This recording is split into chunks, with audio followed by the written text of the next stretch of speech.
अस्सलाम वालेकुम नाज़रीन, आप देख रहे हैं JKR न्यूज़ अपने मेज़बान इशरत अली के साथ। आइए नजर डालते हैं आज की खास खबर पर।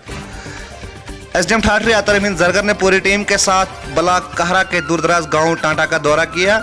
शदीद बर्फबारी के चलते 10 किलोमीटर पैदल सफ़र किया और अवामी शिकायत भी सुनी। SDM का कहना था कि फौरी तौर पर राशन और खाने पीने की दूसरी चीज़ों का बंदोबस्त लोगों के दरवाज़ों पर किया जाएगा। इस मुश्किल वक्त में लोगों तक पहुंचने के लिए लोगों ने SDM के इस सफ़र को काफ़ी सराहा। आइए देखते हैं कहरा से हमारे नुमाइंदे जाफर हुसैन की ये रिपोर्ट।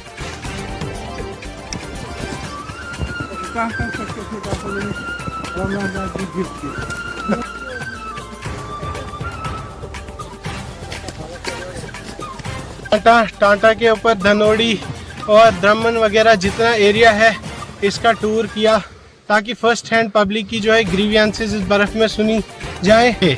तो लोगों की ग्रीवियंस सुनी गई। एक दिक्कत यहाँ पे बिजली की थी जिसका वादा किया गया कि बारिश में काम होगा, बर्फ़ में काम होगा और इंशाअल्लाह उल अज़ीज़ 15 जनवरी को जो है DC साहब ने ऐलान किया है और उनकी डायरेक्शन के तहत 15 जनवरी को इंशाअल्लाह यहाँ पे जो है धनोड़ी गाँव में इंशाअल्लाह पहला बल्ब जलेगा, बर्फ़ उससे नहीं रोकेगी।